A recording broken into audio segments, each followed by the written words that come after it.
할렐루야. 우리가 이 구약의 말씀들부터 시작을 해서 줄곧 이 성전 공사에 관한 이 말씀들을 살펴보면서요, 우리 안에서도 이 다소 무너진 성전 공사를, 우리의 예배를, 또 우리 예배자의 삶을 과연 우리가 어떻게 말씀 따라서 회복해 나아갈 수 있을지, 그렇게 진정한 예배자가 되어갈 수 있을지 지금 계속 우리가 지금 정리해 나가고 있는 중입니다. 지난 주일에는 요한계시록 4장 말씀을 통해서 하늘의 예배자에 대해서 우리가 잠깐 봤었습니다. 요한계시록이라는 말씀은 초대교회 시절에 우리 주님께서 친히 이 노년의 사도 요한을 통해서 주님의 모든 교회들에게 하시는 말씀으로 무엇이 과연 진정 주께서 원하시는 그의 몸된 교회의 모습인지, 또 어떤 것이 제대로 된 거룩한 성도라는 사람들의 모습들인지, 또 그리고 종국에 우리가 가서 하늘나라에서 주의 자녀들이 과연 어떻게 주께 영원한 예배자로 살아가게 되는지, 이것은 이제 미리 보여주시고 말씀해 주시는 그 예언의 말씀이 바로 이 요한계시록의 모든 말씀들이죠.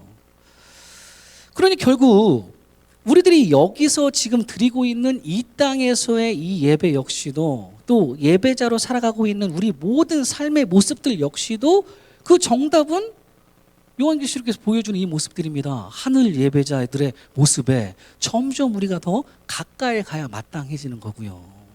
그러다 끝내 실제 우리가 주께서 불러주시는 그날에 본향 하늘나라에 들어가서도 꼭 이렇게 오직 하나님께 영광을 돌리면서 주님께 경배드리며 영원이라는 시간 동안에 살아가고는 그런 진정한 예배자들로 우리가 그렇게 살아가게 될 것이다 라는 말씀입니다.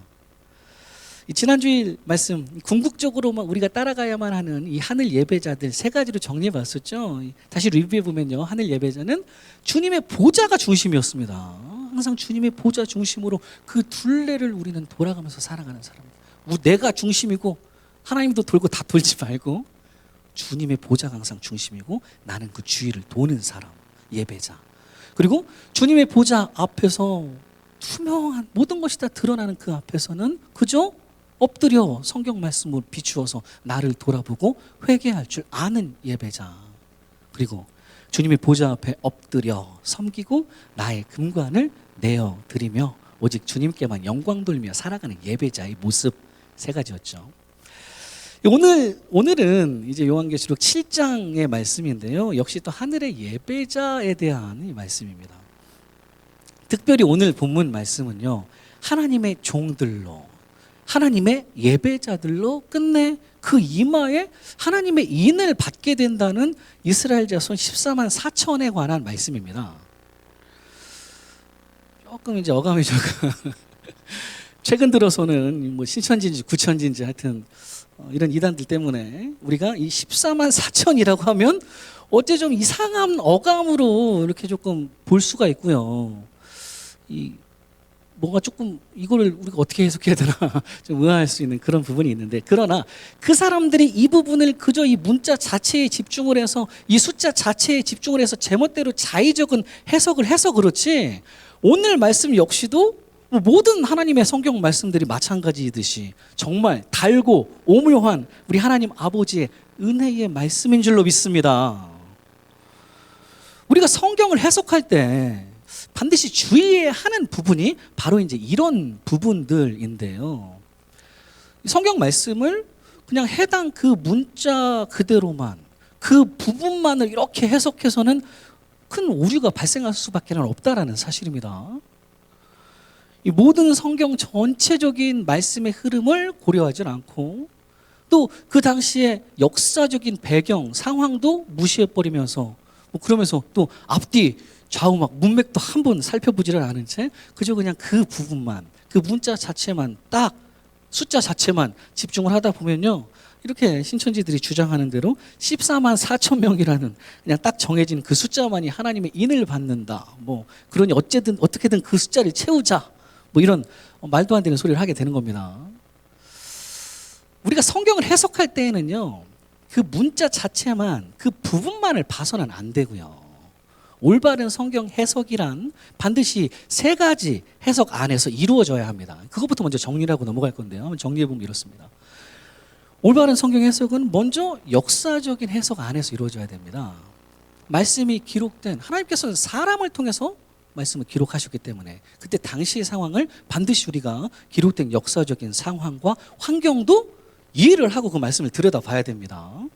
그리고 문법적 해석을 합니다. 우리는 문자적 해석이 아니라요, 문자만 바라보는 것이 아니라 보다 더 깊고 더 넓게 그 문법과 문장과 문맥을 함께 다 파악해야 된다라는 것이고요. 그리고 이제 마지막 세 번째는 신학적 해석입니다. 이거는 모든 성경 전체적인 말씀의 흐름 안에서 이 말씀을 해석하는 것이에요. 이 세 가지가 조금 조화를 이루어서 잘 해석을 해야 됩니다. 오늘 본문 요한계시록과 같이 이 수많은 상징들과 숫자들이 정말 많이 등장을 하는 이 말씀들을 살펴보기 이전에 헷갈리지 마시라고, 우리는 저렇게 해석한다고 이제 먼저 말씀을 드리면서요, 올바른 성경 해석 방법은 세 가지를 이렇게 쭉 정리해 봤습니다. 나중에라도 한번 꼭 보시고요. 이런 세 가지 해석 안에서 저는 또 늘 성경은 성경으로 해석한다라고 하는 원칙이 있습니다. 우리가 성경 말씀을 달리 뭘로 또 잘 해석할 수가 있겠습니까? 모든 성경 말씀은 완전하신 하나님의 말씀이기 때문에, 틀림이 하나도 없기 때문에 답은 어디 있습니까? 말씀 안에 다 있습니다. 그런 이 말씀을 해석하려면 다른 말씀들 안에서 그들을 봐서 성경 말씀을 다른 성경 말씀대로 해석해 나가려는 원칙을 가지고, 또 저 해석 세 가지 방법을 가지고 하나님의 말씀을 저는 늘 대하려고 힘쓰고 있습니다.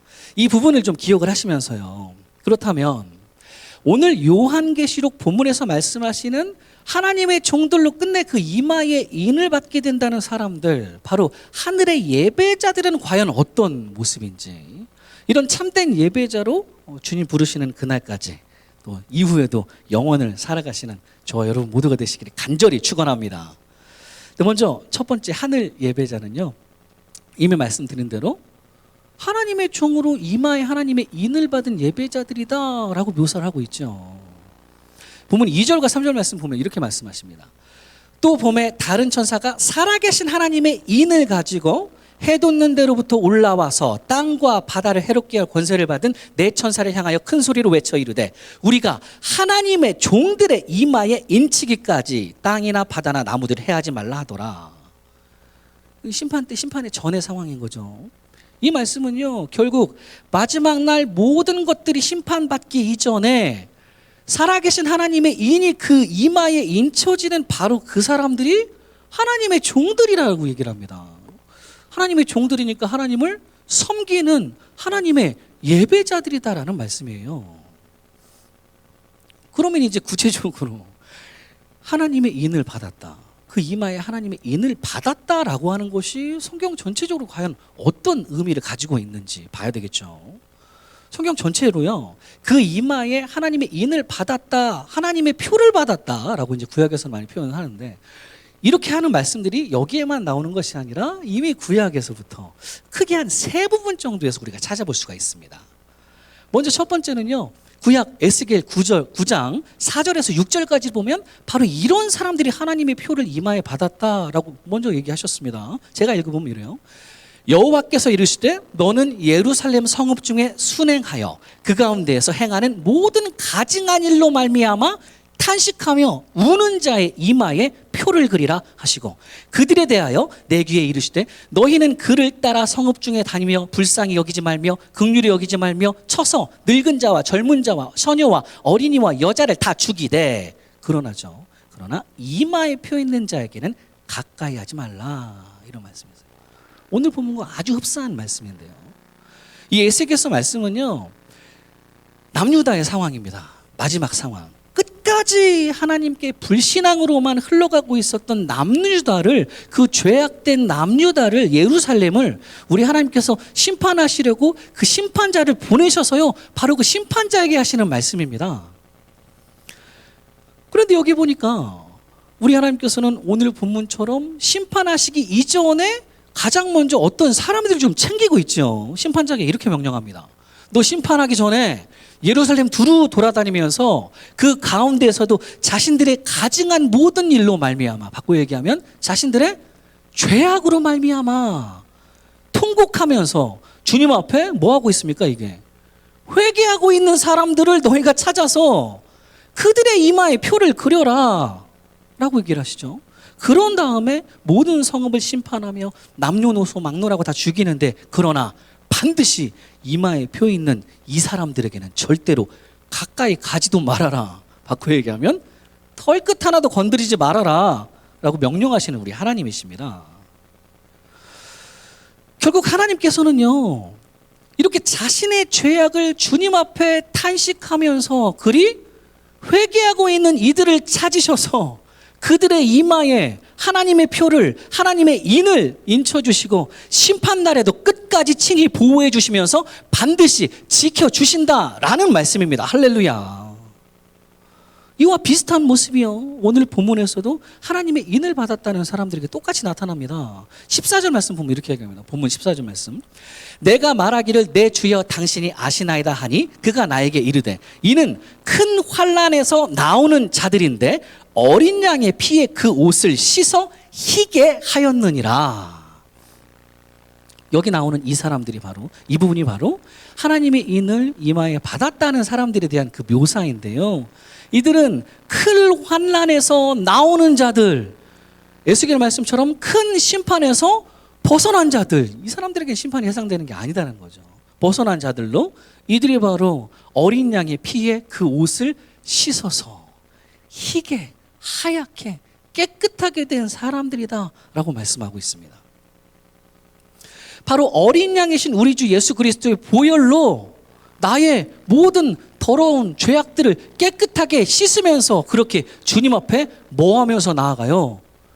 회개하면서 나아가고 있는 바로 그 사람들이다라는 말씀입니다. 우리가 아까 불렀던 예수 십자가에 흘린 피로써라는 가사도 또 이걸 얘기하는 것이죠. 4절의 내용이 꼭 이렇습니다. 모든 죄에 더러워진 예복을 주 앞에 지금 다 벗어서 샘물같이 솟아나는 보혈로 눈보다 더 희게 씻으라. 예수의 보혈로 그대는 씻기어 있는가? 마음속에 여러 가지 죄악이 깨끗이 씻기어 있는가? 할렐루야.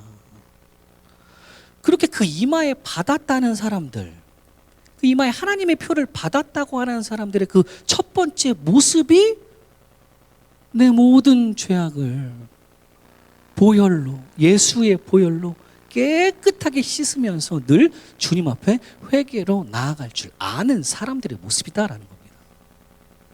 우리 이마에도 이게 인쳐지려면 이런 모습들이 있어야 되겠죠. 그리고 이제 또 성경 전체적으로 또 두 번째로 하나님의 표를 이마에 달고 다니는 사람들이라는 말씀이 우리가 잘 아는 또 신명기 6장 6절에서 8절까지 보면 거기에도 분명히 이런 표현이 나옵니다. 제가 읽어보면 이래요. 오늘 내가 너에게 명하는 이 말씀을 너는 마음에 새기고 네 자녀에게 부지런히 가르치며 집에 앉아있을 때에든지 길을 갈 때에든지 누워있을 때에든지 일어날 때에든지 이 말씀을 강론할 것이며 너는 또 그것을 네 손목에 매어 기호로 삼으며 네 미간에 붙여 표로 삼고.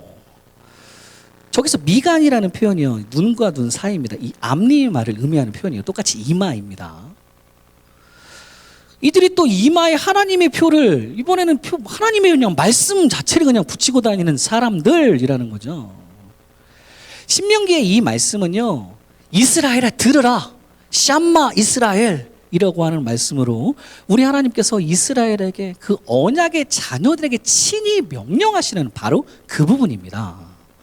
너희가 진정 이스라엘이라면, 나의 언약의 자녀라면 이 귀한 말씀들을 궁극적으로는 마음에 새기라는 거죠. 마음에, 너희 마음에 새기고 또 너희 자녀들에게도 또 어디에서도 부지런히 말씀 나누면서 너의 손목에 매어 기호로도 삼고 또 너의 이마에도 이 말씀들을 표로, 말씀의 표를 늘 붙이고 다니면서 그렇게 그만큼 오직 성경 말씀 제대로 붙잡고 살아가라 라고 말씀하시는 주님의 명령입니다.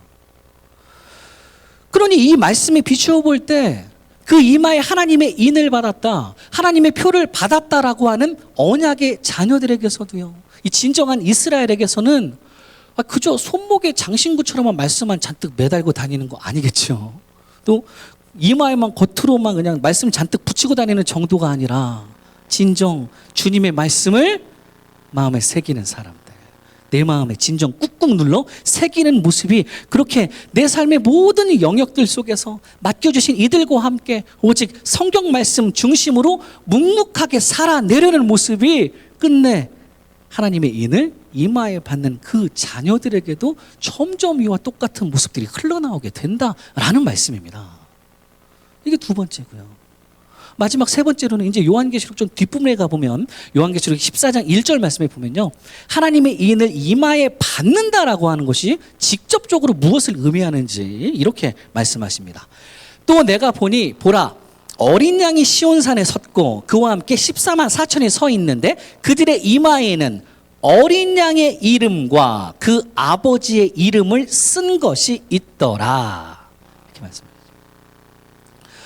이렇게 하나님의 인을 내 이마에 받게 된다라는 것은요, 이것은 곧 누구의 이름이? 어린 양 예수 그리스도의 이름이, 아버지의 이름이 내 이마에 영원한 도장 같은 거죠. 사인같이 내 거라고 이제 쓰시는 라는 그런 도장같이 꾹 눌러져서요, 영원토록 내가 진정 누구에게 속해 있다라고 하는 건지를 아주 분명하게 드러내주는 증거가 된다라는 말씀입니다. 그렇게 나는 어린 양 대신 우리 주 예수 그리스도께 속해져 있다라는 표식, 내가 분명 우리 하나님 아버지께 속해져 있다라는 표식을 이마에 받게 되어서요, 그 어떤 심판 속에서도 우리 주님께서 친히 나를 보호해 주시고 지켜주시는 바고에게만 나는 영원한 하나님의 언약의 자녀가 되었다라는 말씀입니다. 이 흥미로운 것은요, 이 하나님의 자녀들에게는 하나님의 인이, 예수의 이름이, 하나님의 이름이 다른 데도 아니고 내 이마라고 하는 가장 보이기 쉬운 곳에 인쳐져서 끝내 다들 이제 알게 되는 거고요. 반면에 하나님의 자녀가 아닌 사람들도 이마의 표를 받죠. 하나님의 자녀가 아닌 세상에 속한 이들도 계시록 13장 말씀에 의하면 666이라고 하는, 우리가 잘 아는 666이라고 하는 짐승의 이름이라고 합니다. 짐승의 이름 또는 그 이름의 수가 오른손이나 또 역시 이마에 받게 되어서 그들의 이마에 끝내 이 죽음의 표로 인쳐지게 된다라는 거죠. 그렇게 마지막 심판의 날이 가까이 올수록 이마에 이제 다 드러나니까 이 둘의 차이는 극명하게 이제 벌어진다라는 거예요. 그러니 그 이마에 하나님의 인을 받았다, 하나님의 표를 받았다라고 하는 언약의 자녀들에게서는 결코 세상에 속한 모습이 드러나면 안 되겠고요. 이제는 세상에 속한 모습이 자꾸 내 안에서 막 스물스물 기어 올라오면 안 되고요. 나는 누구 건데? 나 하나님 거니까 하나님께 속한 모습이 자꾸 드러나야 되는 거죠. 우리 점점 하나님께 속한 모습이, 잃어버렸던 주님의 형상이, 그 옛날 그 형상이, 그 귀한 거룩한 그리스도의 형상이 우리 안에 가면 갈수록 회복되어 가야 된다라는 말씀입니다. 이렇게 끝내 하나님의 인을 그 이마에 받게 되는 하늘의 예배자들에게서는요, 이 세 가지 모습이 흘러나오게 되는 거죠. 가면 갈수록. 표로 잠깐 다시 정리해보면 이렇습니다. 하나님의 종으로 하나님의 인을 받는 사람들, 첫 번째는 회개의 모습입니다. 이거 있어야 돼요. 내 모든 죄악 예수 그리스도의 보혈로 깨끗하게 씻으며 늘 주님 앞에 회개로 나아가는 모습들. 그리고 뭐 붙이고 다녀요? 우리는 말씀 붙이고 다니는 사람들입니다. 머리에만 붙이고 다니는 사람 아니라요, 내 마음에 새기고 다니는 사람들, 내 삶의 모든 영역들 속에서 오직 성경 말씀 중심으로 살아내려고 하는 모습이 반드시 우리 안에 있어야 되겠고, 그리고 우리는 가면 갈수록 세상에 속한 모습이 나타나면 안 되고요, 자꾸 죄악에 속한 모습들이 내 안에서 막 흘러나오면 안 되고, 그것이 아니라 주님께 속한 거룩한 주의 형상이 조금씩 드러나는 그런 회복되어가는 모습이 되어야 된다라는 말씀이죠. 우리가 마침내 하나님의 인을 우리의 이마에 받게 된다라는 것은요, 이것은 물론 모든 것을 주관하시는 우리 하나님 아버지만의 전적인 은혜이자 주님의 섭리인 것이 분명합니다. 그러니 이런 하나님의 섭리 아래에 우리는 언제나 그저 순복하면서, 주님밖에 못하시는 거니까 주님 앞에 순복하면서 이대로 주어진 매 순간순간을 결코 쉽지는 않아도 저런 예배자가 되고자 살아내고자 할 때 우리 하나님 아버지께서 친히 주의 선하심과 인자하심으로 우리를 붙잡아 주셔서 끝내 주님의 인을, 천국인을 내게 직접 쳐주시고 하늘의 예배자로 영원을 주님과 동행하며 살아갈 수 있도록 우리 주님께서 늘 보호하시고 인도해 주실 줄로 확신합니다. 이게 이제 첫 번째 모습들이고요. 두 번째로 본문에서 한 가지 더 찾아볼 수 있는 하늘의 예배자는요, 서로의 약함을 함께 채워가며 끝내 다시 하나로 세워지는 예배자들의 모습이다라는 겁니다. 본문 4절 말씀 보면 이렇게 얘기하죠. 내가 인침받은 자의 수를 들으니 이스라엘 자손의 각 지파 중에서 인침을 받은 자들이 14만 4천이니 이렇게 얘기합니다. 이제 본격적으로 하나님의 인을 받게 되는 사람들의 숫자라는 게 나오죠.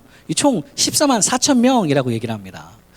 그러면서 이어지는 본문 5절에서 8절까지를 쭉 보면 우리가 아까 읽어봤듯이 이스라엘 12지파의 이름들이 쭉 나오고요. 각 지파당 12,000명씩입니다. 12,000명씩. 그렇게 12지파 도합 14만 4천 명이 되죠.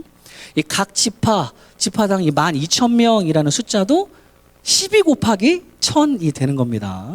그렇게 해서 12,000명이 되는 거예요. 이해하기 쉽게 또 표로 한번 그려봤습니다. 됐나? 표가? 오케이. 12지파가 쭉 이렇게 있고요. 각 지파 12,000명씩 이렇게 있고 12 곱하기 1000에서 12,000명씩 각 지파가 되는 거고, 그리고 12지파 곱하기 12 곱하기 1000 해서 도합 14만 4천 명. 이해하시기 쉽죠? 이해하셨죠? 오케이. 우리 한인 소망교회는 할렐루야. 이제 다 하시네요. 우리 한인 소망교회는 치마가 없습니다. 12 곱하기 12 곱하기 1000 하면 14만 4천이 됩니다. 앞서도 이미 말씀드렸듯이 여기서 우리는 저 숫자 봐야 된다고요? 숫자나 그 문자에 너무 집중하면 안 된다라고 했습니다. 그죠? 문자적으로 이 숫자 그대로를 우리 안에 대입시키는 게 많이 잘못된 이유는요, 뭐 여러 가지가 있지만 이거를 그냥 문자로만 이렇게 따져봐도 여기서 이제 나오는 이스라엘 자손이라는 단어가 이 문자대로만 하면 이거는 아들들입니다. 그래서 14만 4천 명은 이스라엘의 아들들이에요. 딸들은 없다는 게 되는 거예요. 문자적으로 하면 딸들 하나는 없고, 하나님의 인을 받는 사람 중에 여자가 없고 죄다 그냥 남자들만 이렇게 있다라는 말도 안 되는 해석이 되는 거죠. 거기에다가 또 저 14만 4천이라는 숫자가요, 나중에 요한계시록 14장 4절 말씀에 가보면 이런 남자들 중에서도 아무 남자가 아니라 문자적으로는 오직 수촌각들만 의미하는 단어가 바로 이 14만 4천이라는 숫자입니다. 안 돼요. 말도 안 됩니다. 그러니 14만 4천 명이라는 것을 그저 문자적으로 이게 뭐 남자냐 아니냐, 또는 뭐 수총각이냐 아니냐, 또는 그 수가 실제 이마만큼이냐 뭐 아니냐, 이런 식으로 접근해서는 안 되고요. 이 사람들은 분명 끝내 하나님의 인을 그 이마에 받는 예배자들을 의미하기 때문에 우리가 앞서 살펴봤듯이 세 가지죠. 주님 앞에, 예수의 보혈 앞에 회개하는 사람들, 또 성경 말씀 중심으로 살아가는 사람들, 또 하나님께 속한 거룩한 형상을 내 안에서도 점점 회복해 나아가는 바로 우리 모든 성도들을 통칭하는 표현이다라는 말씀입니다. 성경 전체적인 이 말씀의 흐름 안에서도 마찬가지예요. 이스라엘 12지파가 그저 구약의 이스라엘만을 의미하는 게 아니라 이제는 우리 주 예수 그리스도를 통해서 지금 이 시대를 이스라엘로, 하나님의 자녀들로 살아가고 있는 저와 여러분, 우리 모든 성도들을 의미하고 있는 것이기 때문에 오늘 본문에 모든 12지파들이 한자리에 모여서 하나님의 인을 받게 된다라고 하는 이 사람들 역시도 신구약을 막론하고, 뭐 구약에 있는 사람들 얘기하는 거 아니라요, 신구약을 막론하고 유대인과 이방인을 막론하고, 이들이 바로 우리 모든 주의 성도들을, 주의 모든 언약의 자녀들을 함께 의미한다라는 말씀이에요. 이렇게 여기서 우리가 정작 주목해야 할 부분은 결국 저 14만 4천이라는 숫자가 아니라 사실은 저 숫자가 근본적으로 발생하고 있는 그 근원이 되는 저 12지파 자체의 모습이다라는 겁니다. 그런데 저 12지파의 모습을 이렇게 들여다보니까 끝내 주님의 보좌 앞에 함께 모이게 된다라고 하는 이 12지파의 이름들이요, 이게 구약에서 원래 있었던 12지파의 이름들과 크게 한 부분이 다르다라는 사실을 우리가 파악할 수 있습니다. 요셉 지파라는 것은 이 사실상 장자로 여겨지는 에브라임 지파로 이어지기 때문에 그냥 요셉 지파는 에브라임 지파이다라고 봐도 무방합니다. 그러니 요셉 지파는 큰 문제가 되지 않는데 이 12지파 중에서 이렇게 쭉 보면 단이라고 하는 지파 하나가 여기에서는 빠져서 전혀 등장하지를 않는다라는 사실이에요. 그러면서 그 대신 그 자리에 기존 12지파에서는 이제 제사장들이 속해 있는, 예배자들이 속해 있는 지파라서 빠져 있었던 레위 지파라는 게 저기에 대신 채워져서 끝내 지금 다시 12지파의 형태를, 그 모습을 유지하고 있다라는 말씀입니다.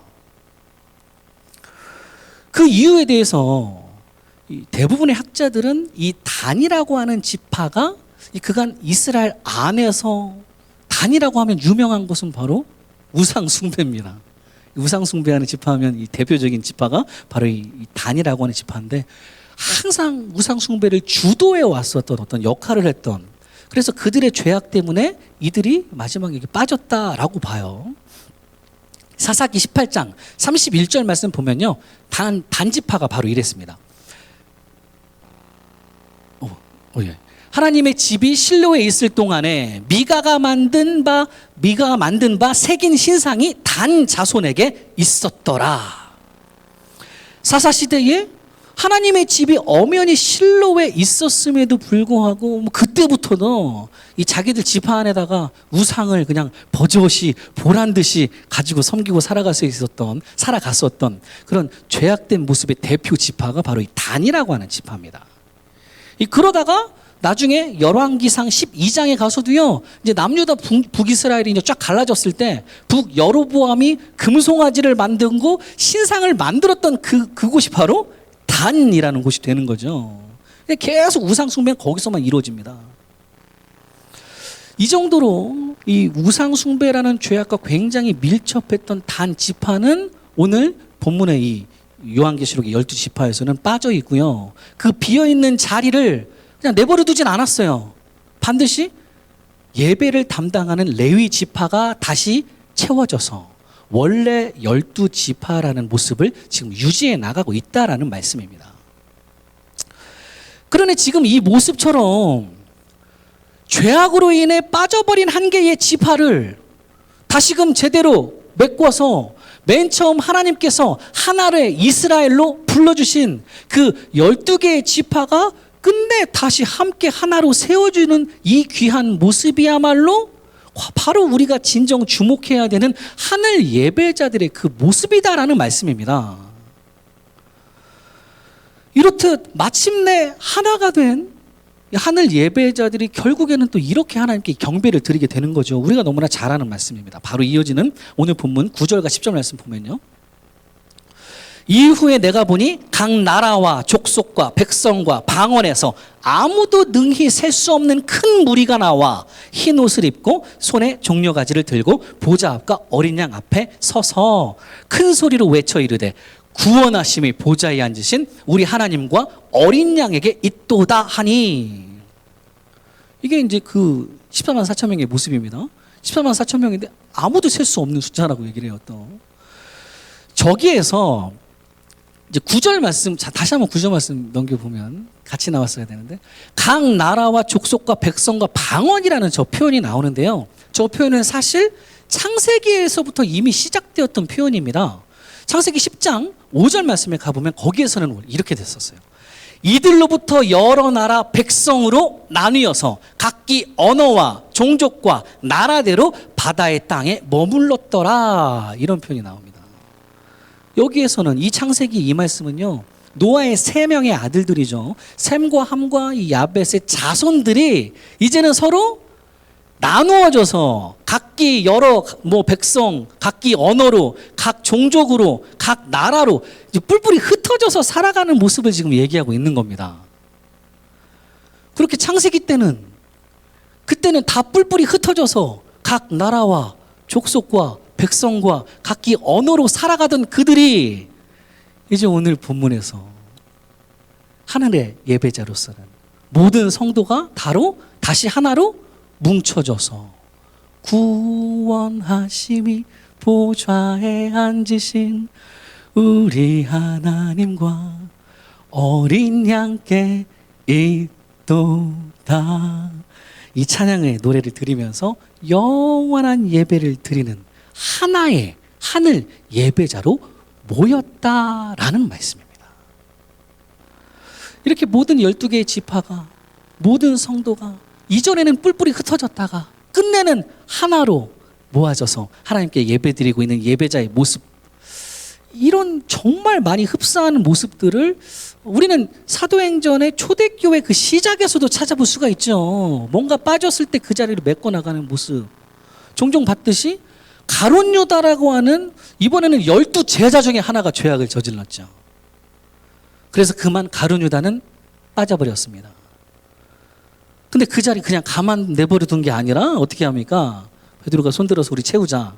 그래가지고 마띠아라고 하는 제자를 다시 뽑아서 12 제자를 메꿔 나가며, 그렇게 처음 우리 예수님께서 불러주셨던 12 제자로 다시금 하나로 세워져 나가는 모습들을 우리가 분명히 봤었습니다. 이런 모습이 있고 나서야 비로소 12 제자들에게 진리의 성령이 오순절에 임하시고 그들의 몸된 교회가 그때부터 본격적으로 시작되었다라는 거죠. 생각해보면 이 가룟 유다라고 하는 이 죄악된 자리를 다시 메꾼다, 쉽지 않은 일입니다. 남아있던 11명의 제자들에게는 이 분명 아픈 손가락처럼 아니야, 그거 생각하기도 싫고 어떻게 배신을 때릴 수가 있나, 또 우리가 어떻게 자살해버릴 수가 있나, 생각하기도 싫은 그런 사건이었을 거죠. 또 그 자리에 실제로 들어가게 되는 사람들도 얼마나 부담스럽겠어요, 이 자리가. 마띠아에게도 이거는 결코 쉬운 자리 아닙니다. 마띠아에게 이 자리는요, 요거 내가 잘못 앉으면 저 자리 가룟 유다의 자리여가지고 그런가? 뭐 이렇게 될 수도 있고 이렇다 저렇다 막 말이 많이 나올지도 모르는 그런 자리. 뭐 다른 제자들 입장에서도 그 자리 버려버리고 뭘 또 뽑아, 우리끼리 그냥 11명에서 교회를 세워나가도 별 문제 없겠지 라고 여길 수가 있는 그런 가룟 유다라고 하는 죄악된 자리였죠. 그러나 그런데도 불구하고 이들은 실제 마띠아를 뽑습니다. 뽑아서 12명의 제자를 유지했고요. 마띠아 역시도 그 자리에서 정말 충성되게 12명의 제자 중에 하나로서 끝까지 그리스도의 몸된 교회를 세워나갔던 그 모습을 볼 때에 저는 이 사건들이요, 오늘 본문도 그렇고 초대교회 시절의 그 사건도 그렇고, 이게 그저 빈자리를 때우는 목적이 아니라 분명 제자들 가운데 더는 가룟 유다와 같은 이들이 발생하지 않도록 이제는 우리가 서로 돌봐주자, 서로가 서로를 돌봐주면서 서로 모자라고 약한 부분들을 함께 대신 막아주고 함께 대신 채워주겠다라고 하는 그런 사랑의 목적이 있는 사건, 서로를 향한 사랑의 다짐이 있는 사건이라고 봅니다. 가룟 유다의 자리 별 기억하고 싶지도 않고 내가 앉고 싶지도 않은 이미 잘라나간 자리인 것처럼 보일지라도, 그러나 그 옛날 우리 예수님 처음 만나서 그 뜨거운 열정으로 함께 모여서 말씀 따라 형제처럼 그냥 뒹굴었었던 그 12명의 제자들로 처음처럼 다시 사랑으로 하나가 되는 것. 그렇게 이제는 서로가 서로의 모자라고 약한 부분까지도 대신 감싸지고 그 짐 우리가 함께 짊어지고 나가면서 하나의 마음으로 하나의 목적으로 그리 합력해서 선을 이뤄나가는 것. 이것이 바로 오늘 본문에서도 12 지파들이, 모든 성도들이 끝내 다시 하나로 모여있게 된다는 하늘 예배자들 역시도 서로의 약함을 함께 채워가며 끝내 하나로 세워져 나가는, 이게 바로 귀한 예배자들의 모습이자 동시에 또 이것이 바로 지금 우리 안에서도 마찬가지로 우리 안에, 우리 가정 안에서도, 우리의 교회 안에서도 서로의 연약한 부분들을 대신 막아주고 대신 채워주면서 끝내 사랑의 공동체로 하나가 되어 말씀 위에 굳게 세워져 나가는 귀한 예배자들의 참된 모습인 줄로 믿습니다. 사랑하는 우리 한소문교 성도님들, 오늘도 이 요한계시록 말씀을 통해서 우리가 궁극적으로 따라가야 되는, 우리가 궁극적으로 회복해야 되는, 완벽하진 않지만 저렇게 완벽하게 될 수는 없겠지만 그래도 궁극적으로 따라가야만 되는 하늘 예배자들의 모습을 우리가 크게 두 가지로 봤습니다. 표로 다시 정리해 보면 이렇죠. 하나님의 종으로 하나님의 인을 이마에 받은 예배자들이라는 표현, 요거는 세 가지 모습을 얘기한다고 그랬습니다. 첫 번째는 내 모든 죄악을 예수의 보혈로 깨끗하게 씻으며 늘 회개로 주님 앞에 나아갈 줄 아는 모습, 우리 안에 있어야 되겠고요. 또 두 번째는 말씀입니다. 내 모든 영역들 속에서, 삶의 영역들 속에서 말씀 중심으로, 성경 말씀 중심으로 살아내려는 모습들. 그리고 세상에 속한 모습들이 자꾸 스물스물 기어나오는 거 아니라 우리는 누구 거? 하나님 거. 하나님 거니까 하나님께 속한 모습들이 우리 안에 점점 회복되어 나가야 된다는 저 모습. 그리고 크게 두 번째로는 오늘 회복되어가는 이 12지파의 모습처럼 서로의 약함을 함께 채워나가며 끝내 하나로 세워져 나가는 이런 귀한 예배자의 모습이 우리의 가정에서도 또 우리 한인 소망교에서도 반드시 점점 회복되어 나가야 된다라는 말씀입니다. 아무쪼록 이런 하늘 예배자에 가면 갈수록 주님 부르시는 그날까지 더 가까이 나아갈 줄 아는 그런 이 시대의 진정한 예배자들이 저와 여러분 모두가 되시기를 간절히 축원합니다.